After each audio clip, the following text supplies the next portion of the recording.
I'm Edie Lush, and I'm outside the Hub Culture Pavilion in Austin, and Alex has come by from Bumble. Thanks very much. Thanks for having me. You were with us last night. You came back for more. I did. I can't stay away. I've had so much fun.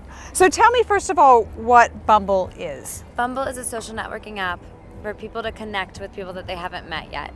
Okay, and you've got 3 different things you do. Tell me about those. We have Bumble Date, Bumble BFF, and Bumble Biz. And what's different and unique about Bumble is that on Bumble, when a man and a woman connect, the woman makes the first move. So we're essentially flipping gender dynamics on their heads. And what does that do when you change the power dynamics on the internet?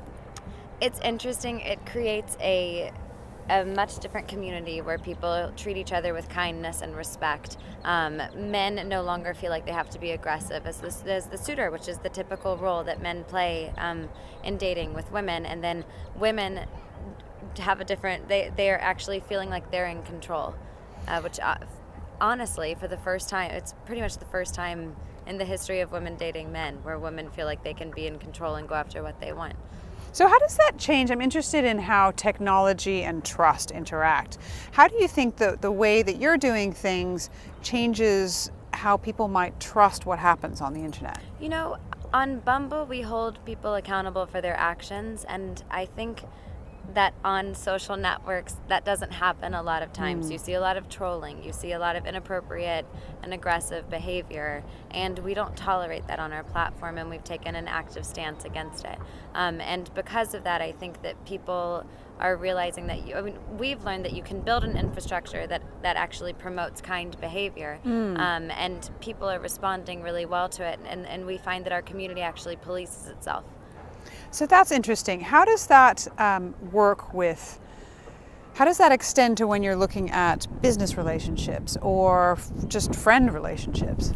On business, on Bumble Biz, the woman makes the first move within 24 hours when she connects professionally with a man.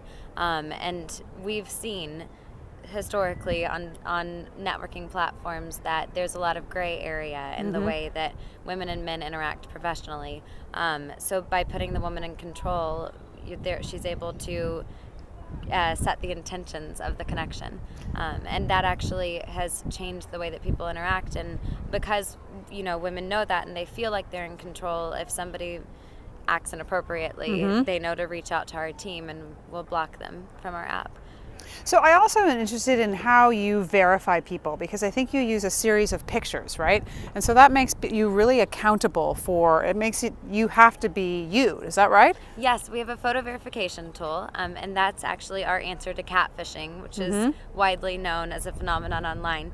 But what you do, you actually take a selfie, you follow a prompt, and we have human moderators who look at your photo and compare it to the photos that you've uploaded for your profile pictures, and confirms that you are who you claim that you are. So you get a blue check mark. It's sort of like the Twitter blue check mark or the Facebook blue check mark, and it gives you an extra layer of security, and actually we are approving that you are, we're standing behind you and saying that you are this person that you're claiming to be on the internet. You've also done some interesting things around banning pictures of people holding guns. Why was that, and what difference has that made to you guys? It's interesting.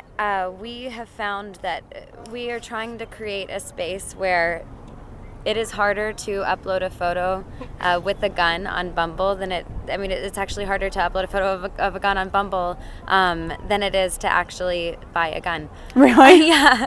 So we've tried to create, we have, with the exception of military and law enforcement in uniforms, we've decided, being that we're an introduction platform, we didn't think it was right for people to be introducing themselves with a gun in their hands. And that's where the whole idea really originated. And we just feel like with the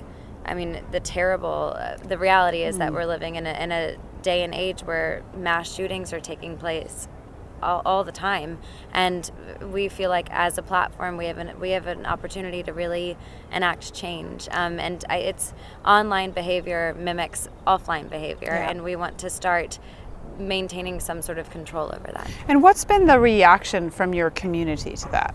Our community has responded. The outpour of positivity from our community has been amazing. We've, of course, experienced trolls, which I think is to be expected. And isn't pleasant. It's not pleasant at all. But that comes with the territory of standing up for what you believe in. And at the end of the day, doing what's right and standing by our values is more important than our bottom line.